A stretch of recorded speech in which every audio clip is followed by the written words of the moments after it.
conceded.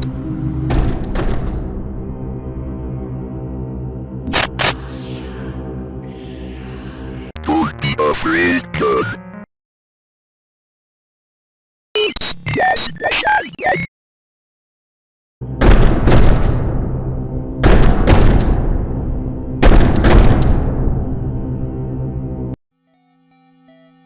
The latest chapter in the Faith series, Chapter 3, as we know, opened up a Pandora's box of lore and unanswered questions that, despite 2 videos already out talking about it, as well as this one today, we have still not fully covered everything. And whilst I do intend to be dipping back into the Faith series, I will be looking at other game franchises and covering those in similar style videos.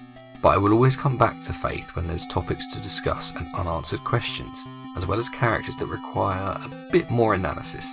And whilst I had hoped that my Story of series would have a few more videos in its playlist by now, sadly this is only the 3rd. In any case, it is heavily linked to the first video in the playlist and is incredibly intriguing. As you might guess from the title and the thumbnail, we are diving into the mysterious, shotgun-toting priest who has a severe disdain for demons. This, everyone, is the story of Father Garcia.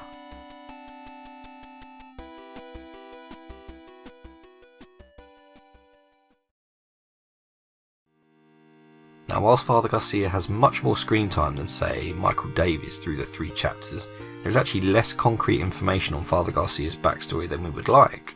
So once again, we will be theorising and making assumptions that will hopefully fit the narrative of what we actually see and hear in the game.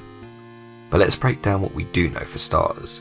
Now, Father Garcia, of Hispanic descent, is a priest of the Catholic Church who we first see in the woods of Chapter 1, looking rather shifty. We know from the prologue of Chapter 2, and that's the intro to the game, not to confuse you with the prologue demo of Chapter 2 as mentioned in the previous video in the cornfield, that Father Garcia was keeping young Michael Davies captive for 3 months. For more details on him, check out the Story of Michael Davies video here. He was performing an exorcism on Michael Davies after taking care of him when he learned of his demon affliction. And on or around September 21st, 1987, he escapes Father Garcia's home and into the woods of Snake Meadow Hill Road, and Father Garcia goes after him, of course. Now, Michael's death at the hands of both John and Erdorf's 18-wheeler, I believe, are an important point to note, so remember this when we come to it later in the video. Father Garcia also appears in John's Nightmare of Faith Chapter 2 in the final boss sequence, coming in at the last minute to assist John in defeating the unspeakable inhabiting Miriam Bell.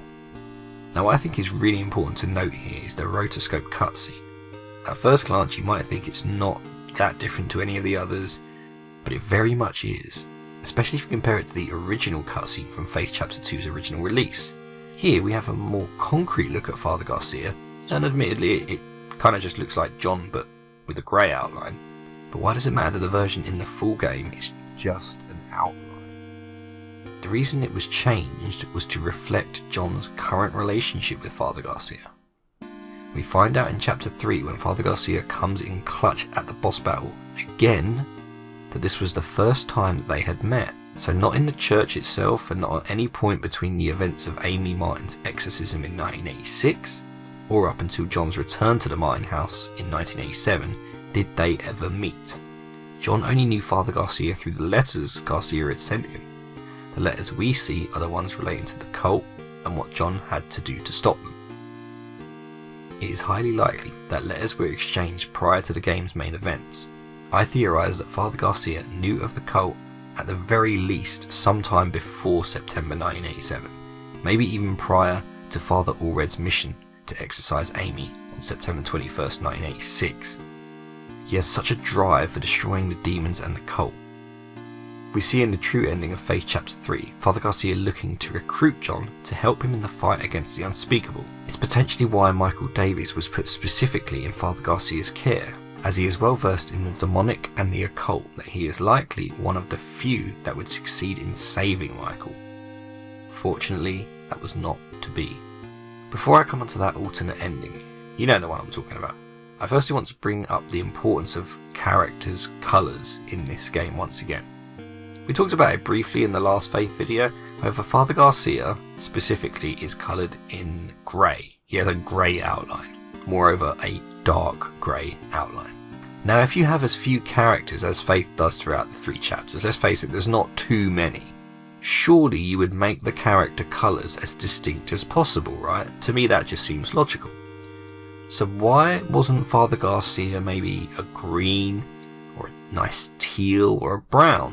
Why was he grey, when there is another key character of this story that is also grey? I'm talking of course about Father Allred.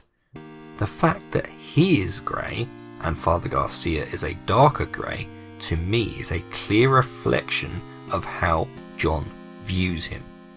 Think about it. John goes out with Father Allred, someone who I'm of the opinion he looked up to greatly, though we could be wrong on that, there's nothing concrete to back that up.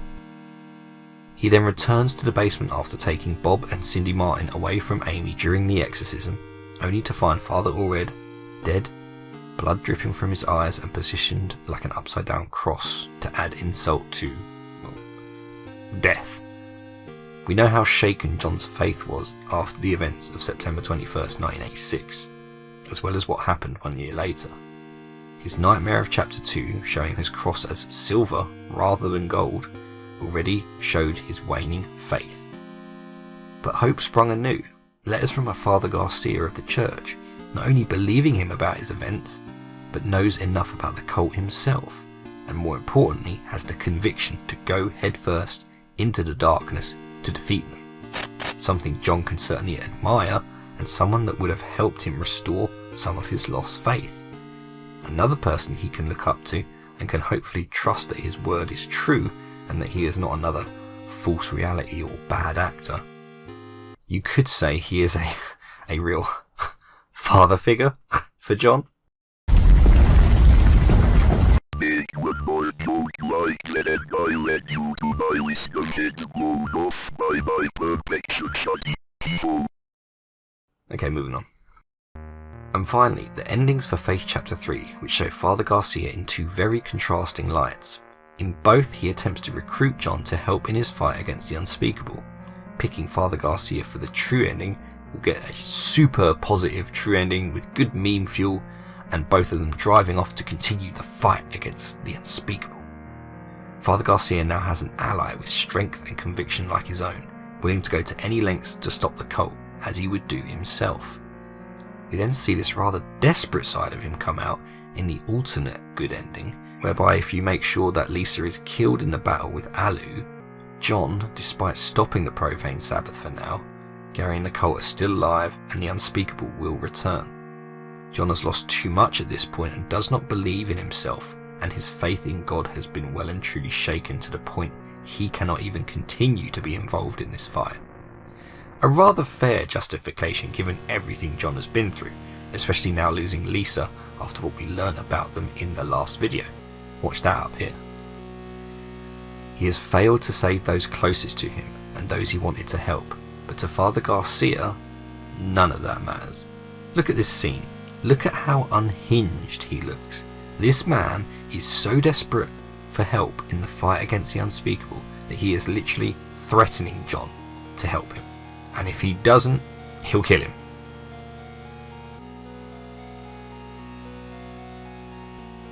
And there's also a very good theory to back up why he certainly would take that shot. So on the face of it, we do just see what this cult has potentially done to Father Garcia. We do not know if he has lost anyone to the cult, but that's what it feels like. So one theory I had was that he cared greatly for Michael Davies, so much so that when he escaped and saw John shoot him and then get run over, that sent Father Garcia over the edge. Whilst he of course wanted John's help to stop the profane Sabbath, he would not forget what he did to Michael Davies. Garcia maybe thought that he could potentially recapture him and save him. However, whilst this is sweet and does kind of play into the father and son ending of chapter 1, where if John shoots Father Garcia with the gun, Michael kills John, showing Michael's care for Father Garcia too, even in his chupacabra form, if you like. And I actually really like this theory. Comments, though, had another theory that I also really liked. and it was mentioned multiple times, which is all to do with the battle with Alu in the apartments. So in this route you have to kill Lisa whilst John is still possessed by Alu. So with that in mind, Father Garcia potentially thinks that some part of the demon still remains in John, and he is going to do to John what he did to Michael, except this time after locking him in the basement he will succeed in exorcising the demon, or if that fails, shoot him. So there we are. There is the story of Father Garcia, guys. I hope you enjoyed it. Please do drop a like and subscribe and comment what other games you'd like me to discuss in these video essay style lore videos. I'm very interested to see what game franchises you want to see. I'm diving back into the Resident Evil universe and also looking at some older games that I feel need a light shining onto them again. So do check out some of my other videos that I've done in this Understanding the Game playlist that I've got here for you guys. Anyway, thank you guys so much. As always, have yourselves a fantastic day, and I'll see you in the next video.